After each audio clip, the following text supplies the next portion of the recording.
ಇವತ್ತು ಸ್ಯಾಂಡಲ್ವುಡ್ನ ದೊಡ್ಡ ನಟ ದರ್ಶನ್ ಭಾವೋದ್ವೇಗಕ್ಕೆ ಒಳಗಾಗಿದ್ರು. ಯಾಕಾದ್ರು ಅಂತಂದರೆ ಒಬ್ಬ ಪುಟ್ಟ ಬಾಲಕ ಬರ್ತಾನೆ, ಮುಂದೆ ಬಂದು ಒಂದಿಷ್ಟು ಕಥೆಯನ್ನು ಹೇಳ್ತಾನೆ. ಆ ಟೈಮಲ್ಲಿ ಭಾವೋದ್ವೇಗಕ್ಕೆ ಒಳಗಾಗ್ತಾರೆ. ಬಳ್ಳಾರಿಯಿಂದ ಸಹಾಯ ಕೋರಿ ಬಾಲಕ ಕೀರ್ತಿರಾಜ್ ಅನ್ನೋದು ಬಂದಿರ್ತಾನೆ.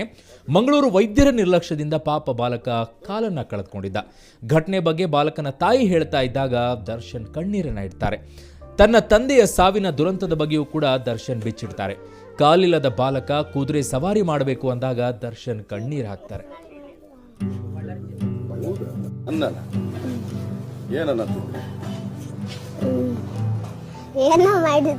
ಏನೋ ಮಾಡಿದ್ರೆ ತಿಂದ್ರ ಚಾಕ್ಲೇಟ್ ನೋಡ್ರಿ.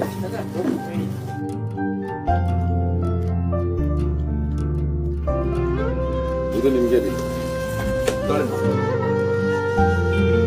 ಯಾವರು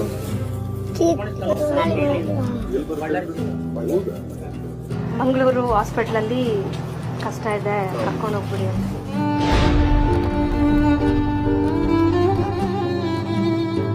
ಅದು ಡಾಕ್ಟರ್ ನೆಗ್ಲಿಜೆನ್ಸಿಂದ ಕಾಲು ಹೋಗಿರೋದು, ಸ್ಟೂಡೆಂಟ್ ನೆಗ್ಲಿಜೆನ್ಸ್ ಇತ್ತು.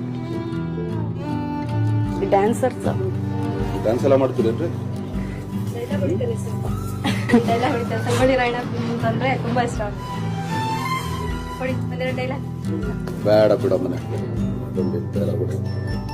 ಸಿದ್ದರಾಮಯ್ಯನವ್ರನ್ನ ಎಲ್ಲ 2-3 ಸಲ ಮೀಟ್ ಮಾಡಿದ್ವಿ. ಎಲ್ಲರೂ ಬರೀ ಇದೇ ಆನ್ಸರ್ ಹೇಳಿದ್ರು. ಮಗುಗೆ ಜೀವದ ತೊಂದರೆ ಏನು ಅಂತ ಯಾರು ಇದು ಮಾಡಲಿಲ್ಲ. ಆ ಸ್ಟೂಡೆಂಟ್ನ ಇನ್ನೊಬ್ಬರಿಗೆ ಮತ್ತೆ ಈ ಥರ ಮಾಡಬಾರ್ದು ಅಂತ ನಾವು ಭಾಳ ಪ್ರಯತ್ನ ಪಟ್ಟಿವಿ. ಈಗ 1 ವರ್ಷ ಮೇಲೆ 8-9 ತಿಂಗಳಾಯ್ತು ಈ ಥರ.